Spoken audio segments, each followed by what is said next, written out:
Every morning you open your eyes and the world just appears. Now, imagine those eyes close and never open again. What's left? What do blind people actually experience where sight used to be? Most people assume it's darkness, like staring at a black screen. That's wrong. And the truth is genuinely stranger than you'd expect. It depends entirely on one thing: when the blindness began. People born blind don't see black. They have no visual experience at all. You don't see blackness out of the back of your head. You see nothing. Cover one eye right now.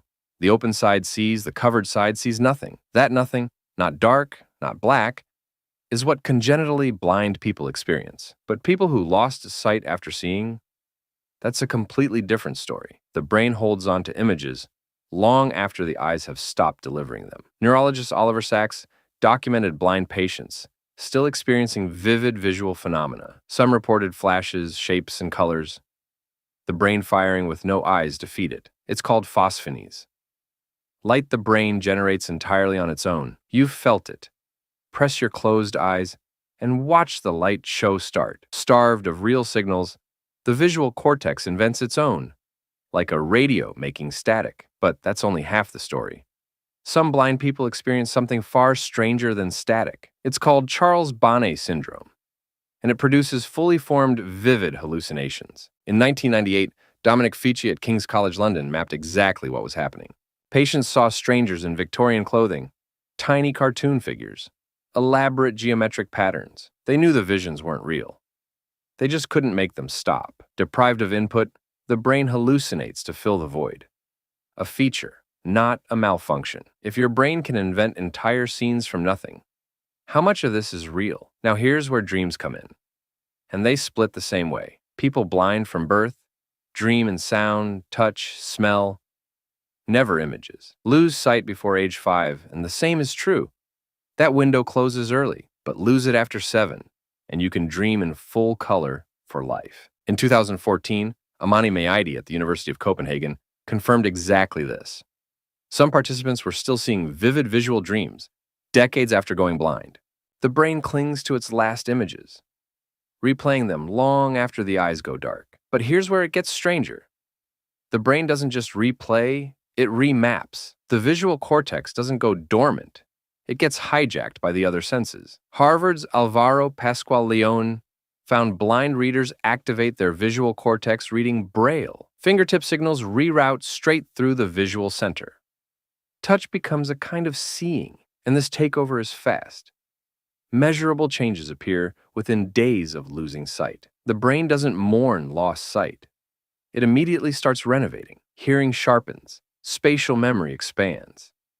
The brain redistributes every resource it has. Daniel Goldreich at McMaster found blind people detect finer touch than sighted people. Their fingertips are identical. Their brains simply pour more processing power into them. But that's only part of it.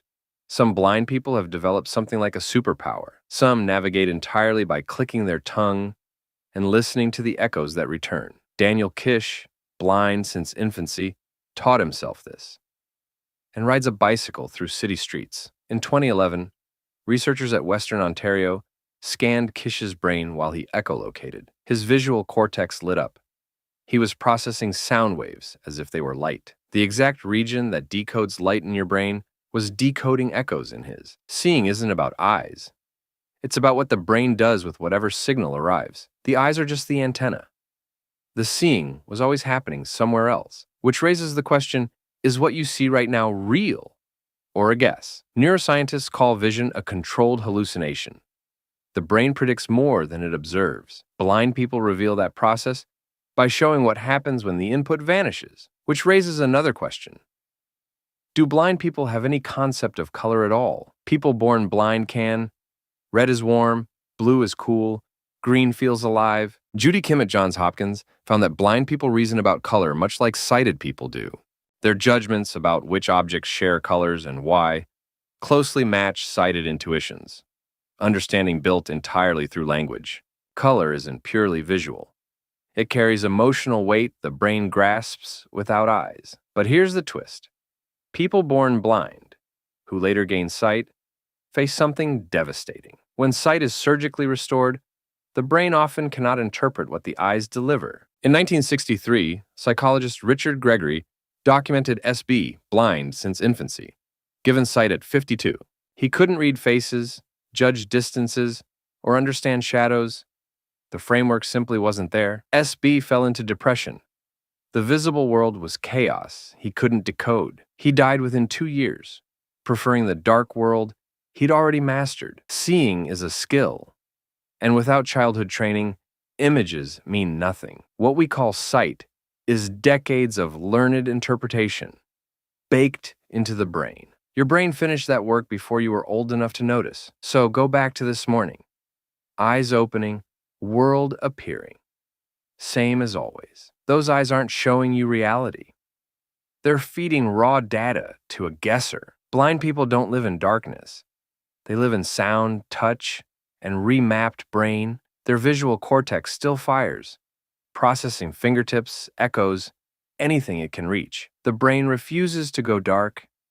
It will find something to see. Some dream in full color 30 years after their last sunrise. Others ride bicycles through city streets, seeing walls with sound, and the eyes open every morning.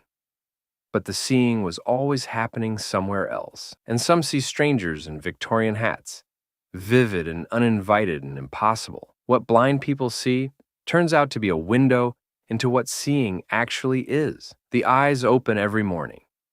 But the seeing, that was always happening somewhere else.